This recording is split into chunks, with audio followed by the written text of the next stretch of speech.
Assalamualaikum warahmatullahi wabarakatuh. Perkenalkan saya Salwalia Fitri dengan NPM 110119554 dari Prodi Ahwal Al-Syasyiyah Fakultas Syariah Universitas Islam Bandung. Di sini saya akan mempresentasikan hasil penelitian saya dengan judul Analisis Kebijakan Cuti Melahirkan dalam RUU Kesejahteraan Ibu dan Anak dihubungkan dengan masalah mursalah. Yang pertama, saya akan menjelaskan mengenai latar belakang masalah dalam penelitian ini, yaitu dalam perkawinan, setiap manusia memiliki hak untuk mempunyai keturunan, yang dimana ibu berperan penting atas reproduksi biologisnya, yaitu dari mengandung, melahirkan, dan menyusui. Dalam perkawinan pun, suami wajib memenuhi nafkah istri dan anaknya sesuai dalam KHI pasal 80. Faktanya, banyak para istri yang ikut andil berperan ganda dalam membantu perekonomian keluarga. Para istri tidak hanya menjadi seorang istri di rumah, namun menjadi pekerja di sektor publik, dengan syarat mempunyai izin dari suami serta tidak melalaikan kewajiban seorang istri. Salah satu hak pekerja perempuan di bidang ketenagakerjaan yang dimana pekerja perempuan mempunyai keistimewaan yang berbeda dari pekerja laki-laki, yang dimana perempuan memiliki hak untuk mengandung, melahirkan, dan menyusui. Maka dari itu, salah satu hak pekerja perempuan yang diatur dalam bidang ketenagakerjaan yaitu hak cuti melahirkan yang sudah diatur dalam Undang-Undang Nomor 13 Tahun 2003 tentang ketenagakerjaan. Pada pasal 82 disebutkan bahwa pekerja perempuan berhak memperoleh hak cuti melahirkan selama 1,5 bulan sebelum melahirkan dan 1,5 bulan setelah melahirkan. Namun sampai saat ini, hak perempuan di bidang ketenagakerjaan masih belum dapat terlaksana dengan maksimal, yang dimana dalam cuti melahirkan selama 3 bulan ini terbilang sangat kurang. Ditambah, kesejahteraan ibu dan anak belum optimal. Maka dari itu, pemerintah membuat RUU Kesejahteraan Ibu dan Anak yang dimana menitik beratkan pada terjaganya hak perempuan, terutama di dalam lingkup keluarga dan di dalam lingkup ketenagakerjaan, yang dimana di dalam RUU Kesejahteraan Ibu dan Anak terdapat pengaturan ulang cuti melahirkan menjadi 6 bulan. Melihat beberapa fakta di atas terkait adanya pengaturan ulang terkait cuti melahirkan yang semula dari 3 bulan menjadi 6 bulan, maka peneliti tertarik untuk perlu kajian lebih mendalam untuk melihat seberapa manfaatnya RUU Kesejahteraan ini. Maka dari itu peneliti tertarik untuk mengetahui bagaimana RUU Kesejahteraan Ibu dan Anak ini dihubungkan dengan masalah mursalah, yang dimana masalah mursalah itu sendiri yaitu sebuah masalah atau sebuah metode hukum yang dimana tidak terdapat dalam nas maupun syaro, namun tetap sejalan dengan syaro. Yang dimana masalah mursalah ini menurut Asy-Syaitibi mengemukakan bahwa Allah menurunkan syariat untuk mengambil kemaslahatan dan menghindari kemudorotan. Dari latar belakang tersebut, maka perumusan masalah dalam penelitian ini yaitu bagaimana analisis kebijakan cuti melahirkan dalam RUU Kesejahteraan Ibu dan Anak dihubungkan dengan masalah mursalah, dengan tujuan untuk mengetahui analisis kebijakan cuti melahirkan dalam RUU Kesejahteraan Ibu dan Anak jika dihubungkan dengan masalah mursalah. Selanjutnya ada metodologi penelitian, yang dimana objek penelitian dalam penelitian ini yaitu dalam RUU Kesejahteraan Ibu dan Anak, yang dimana RUU ini telah disahkan sebagai RUU inisiatif DPR dan telah masuk ke dalam daftar prolegnas 2020 hingga 2024. Kemudian metode yang digunakan dalam penelitian ini menggunakan metode deskriptif kualitatif, yang kemudian menggunakan pendekatan penelitian yaitu yuridis normatif sebagian bagian dari penelitian kualitatif. Kemudian untuk jenis dan sumber penelitiannya, jenis penelitiannya yang digunakan yaitu studi pustaka yaitu library research, dan sumber penelitian yang memuat dalam penelitian ini yaitu ada 2, data primer dan data sekunder. Data primernya yaitu termuat dari Al-Quran, hadis, Undang-Undang Ketenagakerjaan, dan RUU Kesejahteraan Ibu dan Anak.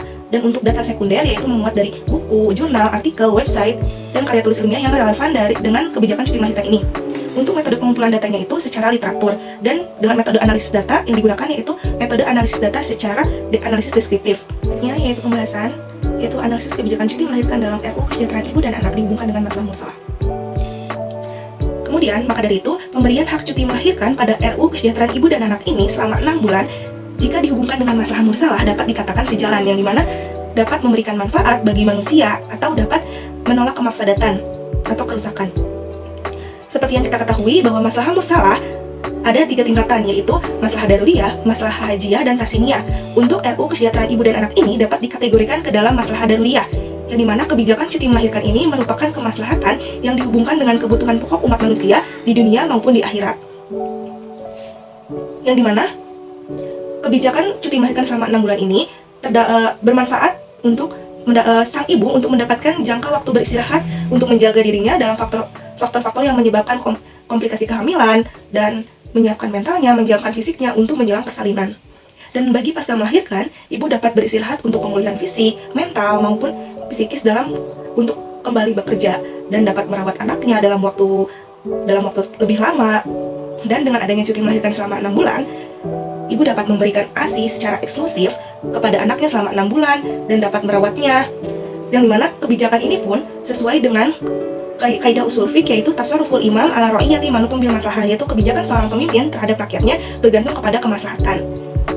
Kemudian, dalam bidang ketenagakerjaan, sebagaimana terkait konsekuensi cuti melahirkan mengenai upah bagi yang melaksanakan cuti melahirkan, dalam RUU KIA ini tidak disebutkan secara tegas mengenai siapa yang membiayai pekerja yang sedang melaksanakan cuti melahirkan ini. Jika kita merujuk kepada Undang-Undang Ketenagakerjaan, seharusnya upah 3 bulan pertama dibayar oleh perusahaan, kemudian upah 3 bulan selanjutnya tidak tahu dibayar oleh siapa. Jika pembayarannya tetap harus dibayarkan oleh perusahaan, hal inilah yang akan membahayakan keberlanjutan usaha dari pemberi kerja atau perusahaan, yang dimana akan mempertimbangkan akan memperkerjakan atau tidaknya pekerja perempuan selanjutnya, yang dimana Komnas Perempuan juga mengemukakan bahwa RUU KIA ini harus memiliki alokasi anggaran yang besar dan pengawasan yang ketat.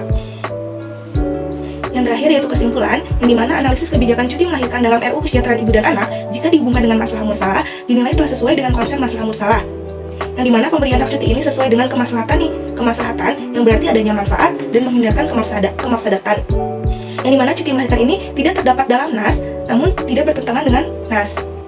Jika dilihat dari tingkatannya dalam maslahah, bahwa kebijakan cuti melahirkan ini termasuk ke dalam tingkatan maslahah daruriyah. Kenapa? Karena kebijakan cuti melahirkan ini merupakan kemaslahatan yang berhubungan dengan kebutuhan pokok umat manusia di dunia maupun di akhirat. Dan dengan adanya penambahan jangka waktu cuti melahirkan ini merupakan kebutuhan yang harus dipenuhi bagi ibu hamil yang bekerja untuk penjaminan dan perlindungan hak-hak reproduksi dan hak pekerja pada wanita.